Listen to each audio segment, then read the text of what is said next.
Duty. ಕೆಳಗ್ ಬಿದ್ದಿರೋ ತರಕಾರಿನೆಲ್ಲ ಎತ್ಕೊಡೋದು ನಿಮ್ ಡ್ಯೂಟಿ. ನನಗೆ ಹೇಳ್ತೀಯ ಯು ನಾಟಿ? ರಸ್ತೆ ದಾಟುವಾಗ ಮೈಯೆಲ್ಲ ಕಣ್ಣಾಗಿರ್ಬೇಕಮ್ಮ, ಇಲ್ಲಾಂದ್ರೆ ಬಾಳೆಲ್ಲ ಕಣ್ಣೀರ್ ಸೂಸ್ಬೇಕಾಗುತ್ತೆ. ನಿಮ್ಗೂ ಅಷ್ಟೇ ಮಿಸ್ಟರ್, ಬೈಕ್ ಓಡಿಸುವಾಗ ಮೈಯೆಲ್ಲ ಕಣ್ಣಾಗಿರ್ಬೇಕು. ಇಲ್ದೇ ಇದ್ರೆ ಯಾವ್ದಾದ್ರು KSRTC ಬಸ್ ಕೆಳಗಡೆ ತೂರಿರ್ತೀರಾ. ತಲೆಯಲ್ಲಿ ಬರೀ ಕೂದಿದ್ರೆ ಸಾಲ್ದು, ಬ್ರೇನು ಇರ್ಬೇಕು. ಲೋ ಪ್ರಶಾಂತ, ಲೋ ಬೇಗ ತಕೊಟ್ಬಿಡು. ಈ ಬೆಳ್ಳುಳ್ಳಿ ಸ್ವಲ್ಪ ಚಮಕಾಯಿಸೋಣ ಅಂತೀಯಾ? ಲೋ ಬೆಳ್ಳುಳ್ಳಿ ಎಲ್ಲ ಕೊಡೋಳು, ಚಿನ್ಕುರುಳಿ ಬೇಗ ತಕೊಟ್ಬಿಡು. ಅಯ್ಯೋ ಹೊಟ್ಟೆ ಉರಿ ಕಣಪ್ಪ. ಯಾಕೆ? ಅವನಿಗೆ ಸ್ವಲ್ಪ ಗ್ಯಾಸ್ಟ್ರಿಕ್ ಪ್ರಾಬ್ಲಮ್. ಬೇಗ ತಕೊಟ್ಬಿಡು. ಜನ ಸೇರೋ ಅಷ್ಟರಲ್ಲಿ ಆಮೇಲೆ ದರ್ಬದೇಟ್ ಹಾಕ್ಬಿಟ್ಟಾರು. ಮೊದ್ಲೇ ಏರಿಯಾ ಒಳ್ಳೇದಲ್ಲ, ಕಿರುಕು. ನೀವು ಎತ್ತಾಕ್ರಿ, ಪರವಾಗಿಲ್ಲ. ಅಲ್ಲಿ ಅಲ್ಲಿ ಟೊಮೆಟೊ ಮೆಲ್ಲಕ್ ಹಾಕ್ರಿ.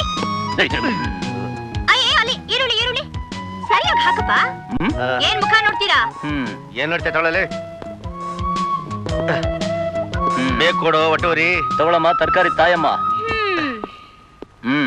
ನಿನಗೆ ಹೆದರ್ಕೊಂಡು ಕೊಡ್ತಾ ಇದೀನಿ ಅಂತಲ್ಲ. Don't ever think like that. ನನಗೆ ಬೇಕಾದಷ್ಟು ಎಂಗೇಜ್ಮೆಂಟ್ಸ್ ಇದೆ, ಅದಕ್ಕೋಸ್ಕರ. ಬರ್ಲಾ? ಹೊಟ್ಟೆವ್ರಿ. ಬರ್ತೀನಿ ಸಿಸ್ಟರ್.